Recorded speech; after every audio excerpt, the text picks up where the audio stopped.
As I get into this particular mentor, I think it's important for me to point out, I did not have a close personal relationship with him. Very familiar with his ministry because we were in the same city. And I could not escape his legacy. Everywhere I went in the city, there was some graduate of his university, someone that was affiliated with his ministry. And they had a big impact on me in terms of business, other things I did, because Oral Roberts seeded the city of Tulsa with a number of wonderful people. I think it changed the climate of Tulsa overall because of all the people who came to the city to go to the university, or kids who just came to go to school, stayed here after they graduated, and they had a very positive impact. And so you can be influenced by someone that you do not personally know or know well. Now, I did eventually get to meet Oral Roberts, and I did have a couple of encounters with him that were wonderful. And most of the time, it was me listening to what he had to say instead of me trying to offer him something. One of the things that was inescapable, he was a big thinker. You couldn't help but be inspired by what he had done, by how he built the university. And it just was a remarkable thing. When I moved here in 1978, ORU and Oral Roberts Ministries was the capital of the charismatic movement in America. I mean, it was Main Street USA. He did the big television specials. He had lots of movie stars, famous people give their testimonies, share their faith. It was a remarkable thing. The school turned out hundreds, thousands of young graduates. My own grandkids have just finished up at ORU and have been remarkably well treated there. And so this is still thriving today after all these years and all the ups and downs. ORU is still a very, very wonderful place for your kids to go. And so there was something that stuck with me as I listened to Oral Roberts over the years talk about how he built ORU. And it was a secret habit that he had. Perhaps a lot of people did not understand it. Now, I heard him say one time, I got a lot of criticism by being a member of the country club and playing golf there. And no doubt, people were especially hard on Oral for being a member of a prestigious country club. But he said, what my critics didn't understand was that I raised more money for that university on that golf course than I did by being out in churches. He met some of the richest men in Tulsa, and those men, after hearing his story, invested in what he was doing. And it was a brilliant move. And I'm going to tell you, there are going to be times when you do things for God that the public doesn't necessarily understand, and you can't let fear of what the public thinks keep you from following God.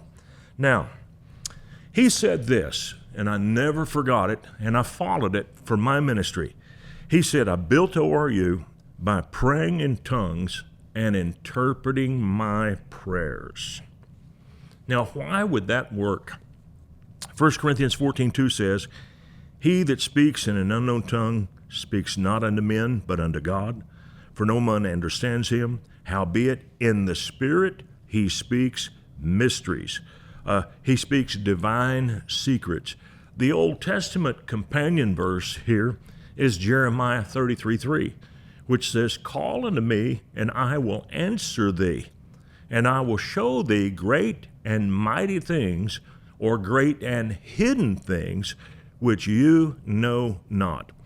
And then here in 1 Corinthians chapter 2, I want to read to you from verses 9 and 10, where Paul quotes, and he says, Eye has not seen, nor ear heard, nor have entered into the heart of man the things which God hath prepared for them that love him.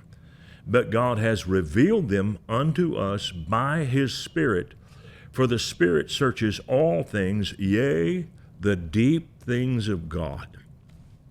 So the Holy Spirit has been given to us to show us things that God wants us to have. Jesus taught this very thing. He said in John chapter 16, Howbeit, when he, the Spirit of truth, is come, he will guide you into all truth. For he'll not speak of himself, but whatsoever he hears, that shall he speak. He will show you things to come. That's important. It's not just dangers that are coming. It's good things that are coming, things that God would have you do. He shows you what you're going to do. And these come by prayer. And listen to what Paul said in 1 Corinthians chapter 14. Wherefore let him that speaks in an unknown tongue pray that he may interpret. Now that may be one of the most misunderstood verses in the New Testament. A classical Pentecostal person thinks of interpretation of tongues as something that happens in a church service when someone speaks in tongues and another person gives the interpretation. And that certainly is one manifestation of this. However, it's not the only thing. And when Paul is telling us to do this, he said, let him who prays in an unknown tongue. And you can tell by reading 1 Corinthians 14 that Paul prayed in other tongues all the time, which tells me that he did it at home. He was not big on praying in tongues in public in front of lots of people. He, in fact, said, I'd rather speak 5 words in a language you can understand than 10,000 in an unknown tongue when I'm in your presence. So Paul was a big believer in praying in the Spirit while he was by himself. And he's talking to God. Your spirit gets stirred like that. And when you're in that zone, ask, show me, Lord, what I'm praying for. Show me what we're to do.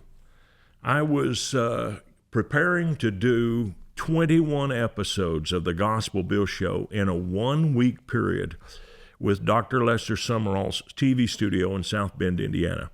I was only able financially to take 3 men with me to pull all of this off. The 21 episodes, 30-minute episodes each time, it was an incredible amount of material. We were writing all of these lessons, all of these episodes. Ken Blunt, who played Nicodemus, he and I were together at his house one night. We were writing these things out, and the workload was just incredible. And it just became so overwhelming, we just paused. I said, Kenny, let's just pray. And so we began to pray, and we're praying in the Spirit. And as I'm praying in other tongues, I hear the Spirit say, if you'll ask me, I'll give you the television studio across the street from your ministry. You see, when I was praying, I was yearning for the opportunity to do 1 show a week. I knew we would never have the quality that we would need if we were doing 21 episodes in a week. It was just, in fact, none of those gospel bills made it to the air over a long period of time. We eventually took them out. They weren't that good. But when we were able to have our own studio and do 1 episode a week, the quality went way up, and those were the episodes that made it broadcast nationwide. And so the Lord put this idea in my head that I could have that studio. Well, I sat on it for a few days. It got stronger and stronger, so I went across the street to the guy who had that studio, and it was a lease, and he and I had the same landlord. And I said, is it possible for me to buy you out? I didn't know what I was going to do with my building. I just knew that I had to pursue what he was doing. But I also knew this. You don't go offering any kind of financial deal if you don't know what you're about to have to pay. So I found a way to discern what his equipment was worth, and it was simple. He has a rate card. Every TV studio that is open to the public has a rate card, which is basically a list of all of the equipment that they have to offer you when you film or video in their facility. And so I sent that off to a television engineer that I knew, and he came back to me with an estimate, and he said this was $1 million when it was new, but it's not new today. And based upon the serial numbers, these pieces of equipment are old enough now, they're worth about half of what they were worth when they were new. So I knew that this equipment was worth, at the most, $500,000. Now, I go to the guy and say, would you sell? He said, let me get back to you. He came back to me a week or so later and said, yeah, I'll do it. I want $1 million. Well, I knew better than to spend $1 million on his stuff because that was double what it was worth. And so I said, well, I guess I'll have to pass. But I had a studio in my spirit, so I wasn't about to let it go. So since he had the same landlord as me and there was a big open space right next to my warehouse, I thought, why can't I put a TV studio in the building I already have? I went to the landlord. He said, you bet we can do that. So we started drawing up the plans. Another couple of weeks passed, and here comes the TV studio guy. And he says, Willie, don't build on. Don't build that studio. You don't need it. I want you to take my building. I need to downsize. I just lost my biggest client. The only reason I had the studio to begin with was for that client, and now they're gone. I wound up 4 months after the Lord told me we'd get that studio. I wound up moving in. Didn't have the equipment. But 5-6 months later, I did have all the equipment, only it was all brand new. That was something that came to me totally and completely from the Spirit in the supernatural realm. And that was a truth that I learned from one of my mentors, Oral Roberts. And he said, I built this university by praying in the Spirit and interpreting my prayers. And I cannot tell you how many times I've done that very thing in the build-outs on Dry Gulch USA, Lincoln Christian School, and, of course, Church on the Move. It's important to pay attention to your mentors. I want to thank you for watching our podcast today.